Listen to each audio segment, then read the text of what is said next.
کہاں سے آتا ہے آپ کو پتہ نہیں،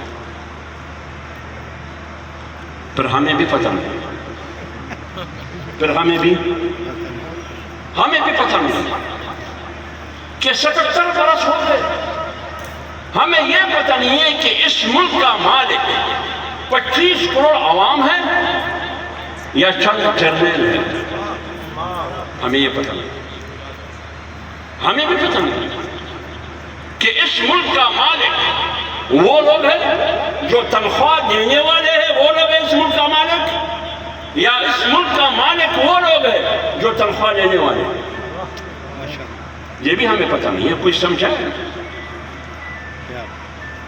ہمیں پتہ نہیں، ہم آپ کو سمجھائیں گے، آپ ہمیں سمجھائیں گے۔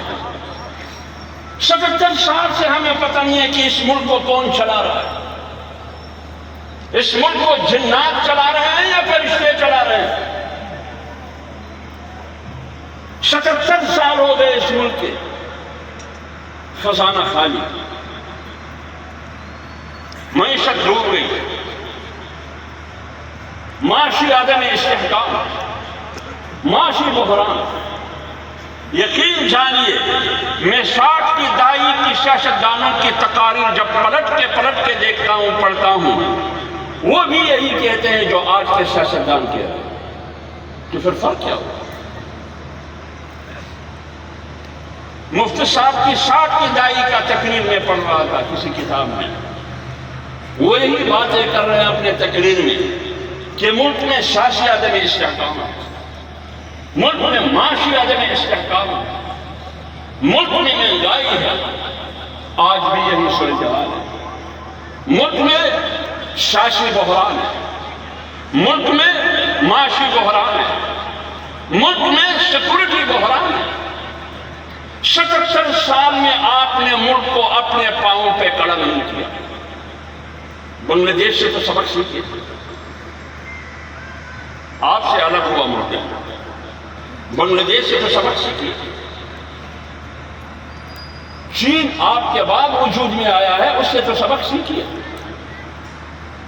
3 سال افغانستان سے سبق سیکھیے۔ ابھی تین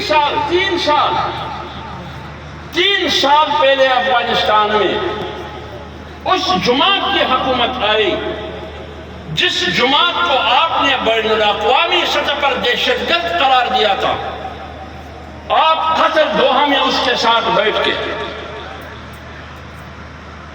آج اس کی حکومت، مہنگائی نہیں ہے وہاں، معیشت مضبوط ہے، کرپشن نہیں ہے، کوئی سیاسی بحران نہیں ہے، کوئی معاشی بحران نہیں ہے، کوئی سیکورٹی بحران نہیں ہے۔ سیکورٹی میں آپ سے مضبوط ہے، معیشت میں آپ سے مضبوط ہے، تو پھر آپ 45 سالہ جنگ زدہ ملک ہے، 45 سالہ جنگ زدہ ملک ہے، اس کا پیسہ آپ کے مقابلے میں آج مضبوط ہے، اس کا 1 روپیہ ہمارے 4.5 روپے، اس کا 1 لاکھ روپے ہمارے 4.5 لاکھ روپے۔ اب آپ خود اندازہ لگائیے 45 سالہ جنگ زدہ ملک میں معیشت مضبوط ہے، اس لیے اس کی کرنسی مضبوط ہے، نظریات کے حوالے سے بھی مضبوط ہے۔ 45 سال افغانستان میں ایک قوت میں مداخلت کی، آپس میں لڑے، 50 ممالک امریکہ کی سرپرستی میں نیٹو نے لڑائی لڑی، 45 سال کا جنگ زدہ ملک۔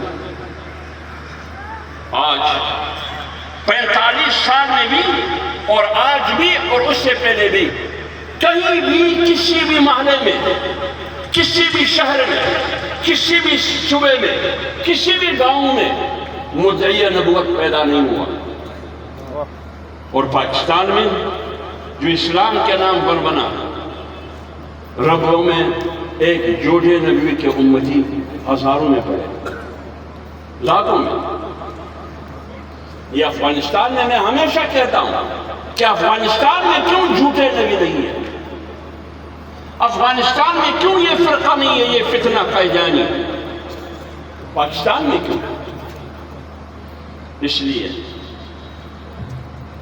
امیر عبد الرحمن کے زمانے میں جب وہ افغانستان کے والی تھے تو کچھ مبلغین مرزا غلام قادیانی نے بھجوایا وہاں کہ جاؤ تبلیغ لوگوں کو دعوت دے کہ ہمارا بھی ایک نبی ہے۔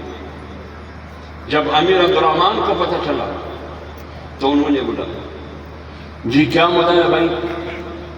انہوں نے کہا کہ ہم چاہتے ہیں کہ ہمارے ساتھ مناظرہ ہو۔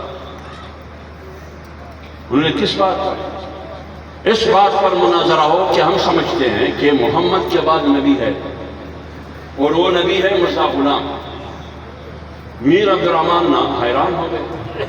انہوں نے ان کو کہا کہ 1300 سال سے ہم یہی کہتے ہیں اور ہمارا ایمان بھی یہی ہے کہ رسول اللہ صلی اللہ علیہ وآلہ وسلم کے بعد قیامت تک کوئی نبی نہیں آئے گا۔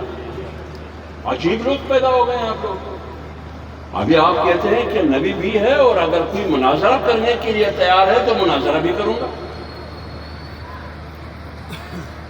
انہوں نے فوراً حکم دیا، توپ کے سامنے کھڑے کر کے توپ سے اڑا دیا، توپ سے اڑا دیا۔ اس کو کہتے ہیں قانون۔ اس کے بعد کوئی جھوٹا نبی یا جھوٹے نبی کا کوئی جھوٹا امتی پیدا نہیں ہوا۔